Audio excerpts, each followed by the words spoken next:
Because because Kilburn and Polly had been evacuated. Yes.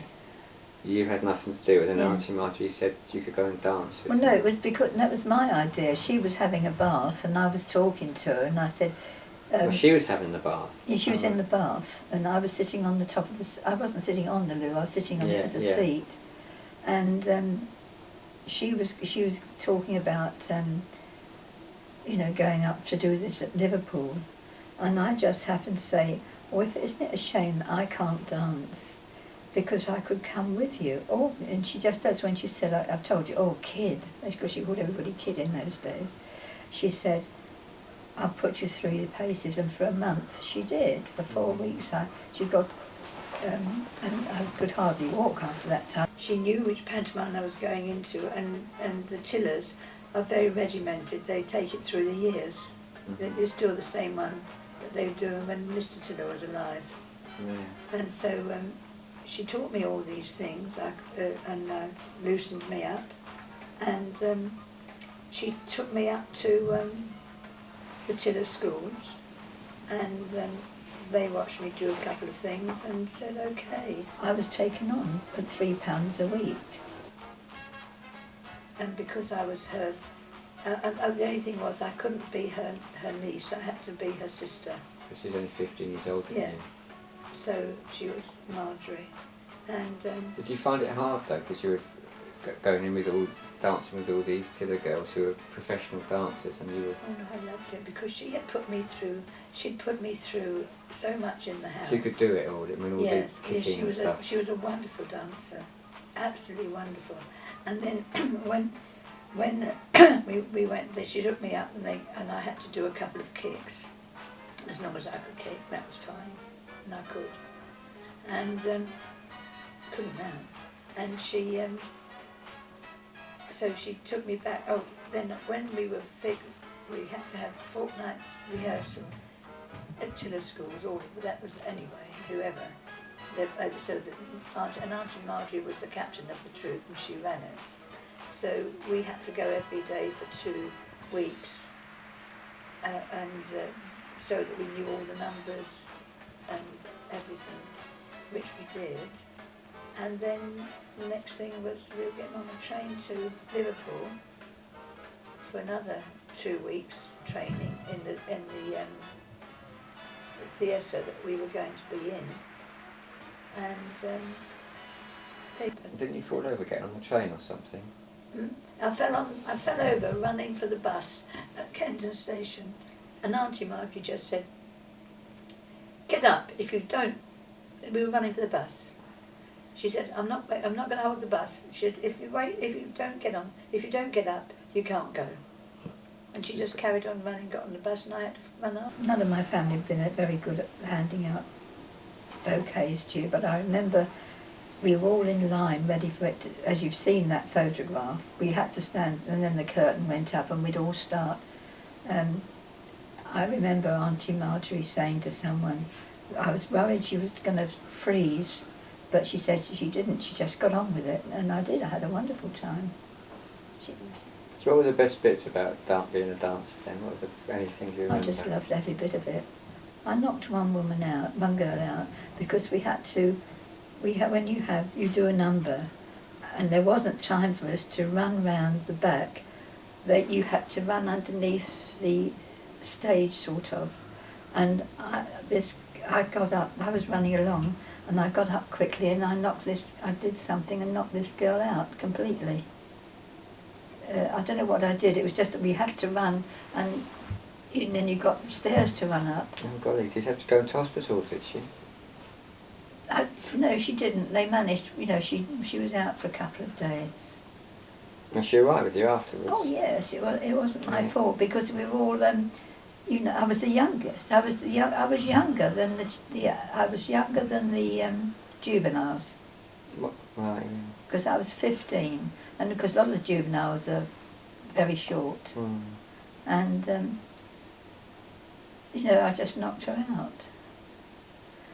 But then you came up. You get off. You go off the stage. You're going off this way, you haven't got time to do this great big run, and we had three flights of stairs to get up as well before we can change into our next costumes.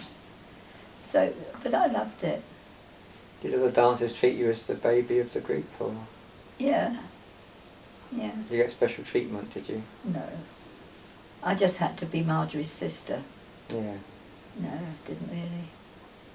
They were nice. They were a lot.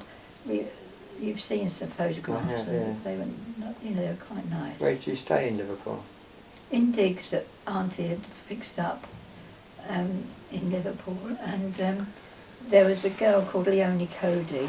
She was on the train with us going up to Liverpool, and Auntie Margie said, "Where are you staying?" She said, "I don't know. I've got to find somewhere." And this was on a Sunday, and so when we got to the house, they could put her in, so she came in with us. She ate with us. She's got a separate room. They had one scene which it was set in Scotland, and you had to walk down a slope from right up in the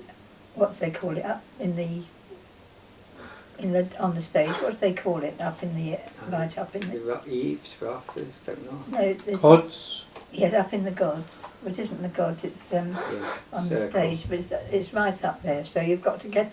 There's a ladder. Up, they put the ladder up beside us, and we have to walk up there. And but we had to always we issued with dark knickers, because the stage hands could look up our skirts as so that was all. It was very, I don't know whether it'd be like that today, but they were very, strong on that. So you'd climb up these ladders that take you up into the roof, and then you have to walk down like this. They've got it, and singing. When the bloom is on the heather, I can't sing it to you now. I've forgotten, but so we sing that coming down. And so that was quite interesting, but none of us ever fell off. And then we just got on.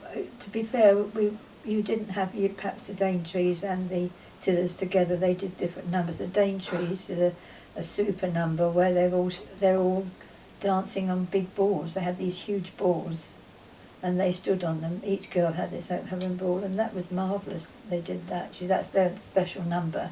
So there's another dance troupe there as well? Yes, the Daintrees. And the a big Tillers. show then, it must have been. Yeah, and then there's the Tillers that did a high kicking number, because that's what they're known for. Yeah. But the girls on the balls were brilliant. I mean, they just had to. They were dancing on them, huge, great balls, and they managed them. So,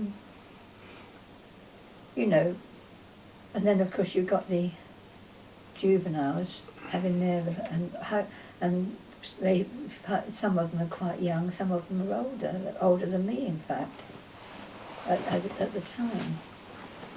So we did those numbers.